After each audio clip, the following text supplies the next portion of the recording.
皆さんこんにちは。させやろ猫エデュケーションရဲ့ဆက်ဆက်မိဝဲဖြစ်ပါတယ်။ကဲအဲ့ဒါဆိုလို့ရှိရင်ကျွန်တော်ကဒီ N4 ရဲ့အခန်း28အတွက်ပညာဒါနဂရမပတ်တန်လေးတွေကိုသင်ပေးမှာပဲဖြစ်ပါတယ်။ကဲအဲ့ဒါဆိုရင်ကြည့်ကြည့်အောင်ပါအခန်း28အဲ့တော့အခန်း28မှာကျွန်တော်စတွေ့ရမှာတော့နာဂါရဟုတ်ပြီနော်။နာဂါရဆိုတာဒီအဓိပ္ပာယ်ဗတ်ရင်းနဲ့လုံရင်းနဲ့ဆိုတဲ့အဓိပ္ပာယ်ပဲဖြစ်ပါတယ်။အရှိမလိုက်မှာတော့ကျွန်တော်ဒီ verb mass ကိုမှကျွန်တော် mass ကိုဖြုတ်ပါမယ်။ဟုတ်ပြီနော် verb mass မှာကျွန်တော် mass ကိုဖြုတ်ပြီး verb နာဂါရ verb ရင်းနဲ့ဆိုတဲ့အဓိပ္ပာယ်သုံးပါမယ်။ action နှစ်ခုအလုံးနှစ်ခုကိုတပြိုင်တည်းတွဲလုပ်တဲ့အခါမှာကျွန်တော်သုံးပါတယ်။ခိုးဟီယိုနော်မီနာဂါရတဲရဘီယိုမီမတ် coffee တောင်းရင်းနဲ့ TV ကိုကြည့်တယ်။ဟုတ်ပြီနော်ကျွန်တော်တစ်ချိန်တည်းမှာအလုံးနှစ်ခုကိုတပြိုင်တည်းတွဲလုပ်တဲ့အခါဒီမှာသုံးပါတယ်။ဥပမာကျွန်တော်တက္ကသိုလ်တက်နေရင်လည်းဂျပန်စာလေ့လာနေတယ်။အဲဒီလိုအခြေအနေတွေမှာလည်းသူ့ကိုသုံးလို့ရတယ်။ဟုတ်ပြီ။အဲနောက်တစ်ခုကတော့ကျွန်တော် verb email ဒီကျွန်တော်အခိုင်မာလေးလည်းတွေ့ခဲ့ပြီးသားပါကျွန်တော်လက်ရှိမှာလုံးနေတယ်ဆိုတဲ့သဘောတရားတွေနဲ့သုံးခဲ့တာဒီမှာတော့ကျွန်တော် verb email ဒီ verb လေးရှိတယ်လုံးလေးရှိတယ်ဆိုတော့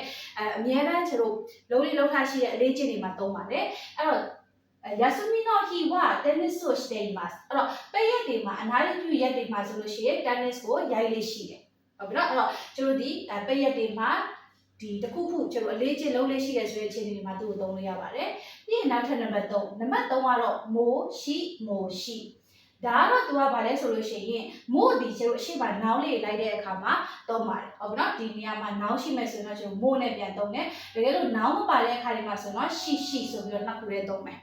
ဟုတ်ပြီကဲတော့ तू ကဘလို့အဓိပ္ပာယ်ရှိလဲဆိုလို့ရှိရင်ကျွန်တော်ဒလိုဆိုတဲ့အဓိပ္ပာယ်ရှိတယ်တတိယပြင်ကျွန်တော်တူညီတဲ့သဘောတရားတွေကိုရှင်းတွဲပြီးပြောတဲ့အခါမှာသုံးပါတယ်ကောင်းရင်လည်းကောင်းတဲ့ဟာဆိုးရင်လည်းဆိုးတဲ့ဟာပါဥပမာဒီဆိုင်ကဈေးလက်သက်သာတဲ့ဝန်ဆောင်မှုလည်းကောင်းတယ်အဲ့လိုအခြေအနေတွေမှာဆိုရင်ကျွန်တော်ဒီ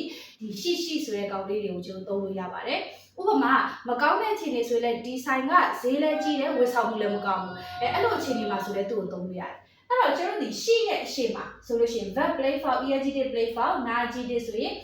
play for နောင်ဆိုလို့ရှိရင်လည်း play for ပြောရမယ်ဆိုရင်ကျွန်တော်အကုန်လုံးပေါ့နော် play for ပြီးလိုက်ပါတယ်ရှိရဲ့ရှိမှာမိုးကတော့သူကနောင်ပါတဲ့အခါမှာထည့်မယ်နောင်မပါဘူးဆိုတော့ထည့်စရာမလိုဘူးရှိရဲ့အရှိမှာဆိုလို့ရှိရင်တော့ကျွန်တော် play for တွေကိုပဲသုံးပြရမယ်ရမယ်နော်ဟုတ်ပြီကဲနောက်တစ်ခုကတော့ကျွန်တော်ဗာလဲဆိုရင်တော့ခါရဒီကြောင့်တော့ကြောင့်ဒါတော့ကျွန်တော် F5 မှာလည်းသိခဲ့ပြီးသားပါဖြစ်တာကြောင့်ဆိုတဲ့အကြောင်းပြချက်တွေကိုပြောတဲ့အခါမှာသူ့ကိုသုံးပါတယ်ဥပမာအချိန်မရှိတာကြောင့် TV မကြည့်ဘူးအချိန်မရှိတာကြောင့်သတင်းစာမဖတ်ဘူးဆိုတဲ့ဖြစ်တာကြောင့်ဆိုတဲ့ပုံစံလေးနဲ့သုံးတယ်နောက် verb ခါရကတော့ verb ပြီးတဲ့နောက်တစ်ခုကိုလုပ်ပြီးတဲ့နောက်မှာတခြားတစ်ခုကိုလုပ်တယ်ဆိုတဲ့ပုံစံမျိုးမှာလည်းကျွန်တော်သူ့ကိုသုံးပါတယ်ဟုတ်ပြီနော်ကျွန်တော်တဲဖောက်ပြောင်းပြီးဖတ်တဲ့ခါရဆိုရင်တော့တစ်ခုလုပ်ပြီးနောက်ဥပမာအမေကိုဖုန်းဆက်ပြီးတဲ့နောက်တငယ်ချင်းနဲ့လိုက်သွားတယ်ဆိုတဲ့ပုံစံမျိုးတွေအဲ့တော့ဒီ4နဲ့5နဲ့ကတော့ကျွန်တော် F5 မှာတင်နေပြီးသားပါဒါပေမဲ့စာရေးပြန်ဖတ်တဲ့အခါကျလို့ရှိရင်ပြန်ပြီးမှတ်မိအောင်လို့ဆက်လက်ထည့်ပေးထားတာပေါ့နော်အဓိကတရားမှာတော့နာဂါရလုံရင်းနဲ့ဆိုတဲ့ဟာအလုံးနှစ်ခုတပြိုင်တည်းတွဲလုပ်တဲ့အခါမှာသုံးမယ် verb imas လုံးလေးရှိတယ်ကိုလုံးလေးလုံးထားရှိတဲ့အလေးချင်းတွေမှာသုံးမယ်မိုရှိဆိုလို့ရှိရင်တော့ကျွန်တော်ဒီတူညီတဲ့သဘောတရားတွေရှင်းပြပြောတဲ့အခါမှာသုံးတယ်ကောင်းရင်လည်းကောင်းတဲ့ဟာဆိုရင်လည်းဆိုတဲ့ဟာမိုးဒီနောက်ပါရင်ထည့်မယ်နောက်ပါရင်ထည့်ကြလို့ရှိကကြတော့ကျွန်တော်အရှိမ play form လေးလိုက်ပါမယ်ဟဲ့ကဲအဲ့ဒါဆိုရင်တော့ကျွန်တော်ဒါအခန်း28ရဲ့ grammar ပဲဖြစ်ပါတယ်ဆိုတော့နောက်ပိုင်းအခန်းတွေအတွက်လည်းခြေပညာဒါနလေးတင်ပေးမှာဖြစ်တဲ့အတွက် page ကို like and follow လုပ်ဖို့မမေ့ပါနဲ့เนาะはい皆さん最後まで見てくれてありがとうございます